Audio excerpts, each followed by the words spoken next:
So the back squats, as Callum is going to demonstrate here. Cal, give us a wave. There we go, right. So the back squat, again, can be a tremendous exercise for any triathlete. But there's two things, so there's going to be two key things that we're going to be working on, and not the most common of things to help you with that. So the first one, Cal, if you just stand back, there we go. Right, I'm going to get Cal to do a demo of what a typical triathlete would do when they squat, and see if you can highlight what goes on around here. So Cal, if you do the demo, and we're just looking down there. Go up again, Cal. Just one more, Macy. So again, if we just keep the eyes on the heels down here, and back on up, you can see that there's a distinct gap between, Cal, we'll do one more, gap between the heels coming off the floor and going onto the balls of the feet. Now, the reason that happens, so if I just come round, I'll tell you what, we'll come around this side, is you'll see Joe in the background cleaning. Joe, give us a wave. Give us a wave. Yeah. Cal, when he's going down, he's thinking about his weight going down that way. So he's got quite a forward centre of mass. If you go back up again. So our fix for this is instead, Cal's going to think about having his centre of mass, instead of going that way by driving his knees forward, he's going to concentrate on his buttocks and let them go down into a hole behind him. Now, when you notice when we do that, it enables us to keep the heels a little bit closer to the floor. And if we go again, we'll just go one more, Cal. And if the heels are close to the floor, it means that we can drive for our hips better and we can train the muscles that we want better, gluteals, and also we're going to get more load on the lift. Now, one little tip we've got is, if I get this foam roller down here, there we go, I'm just going to position it on the floor behind Cal. So this is what we call just an external cue. Now, what he can do is he can use that as an object to move towards. So he's thinking about letting the hips go down towards the roller, then back up.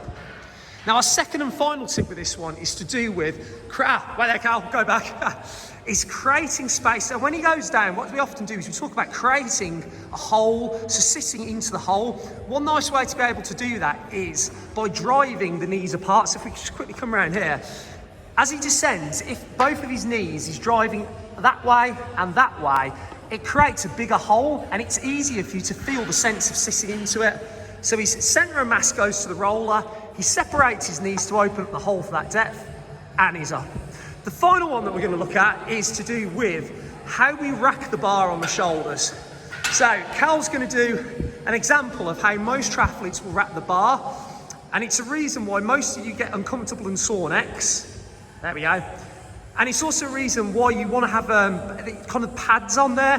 The pads, though, encourage, again, negative movements, technically. They're going to make your centre of mass go further forward. So along here, you can see that bar's resting right up on the neck.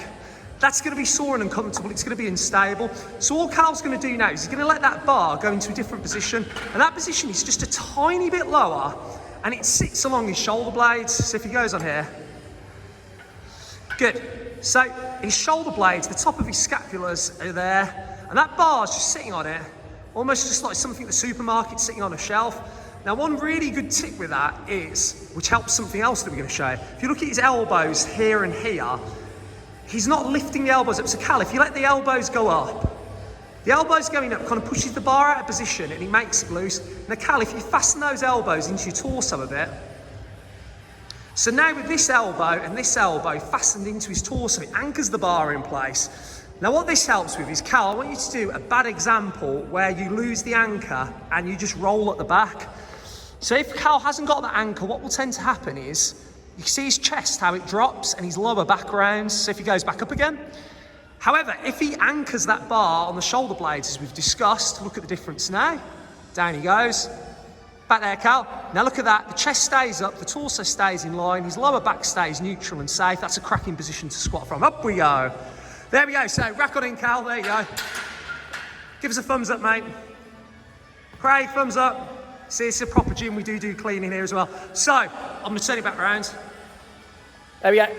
Two superb tips for squatting that you probably won't hear as a triathlete, but you do them, you're going to get better performance.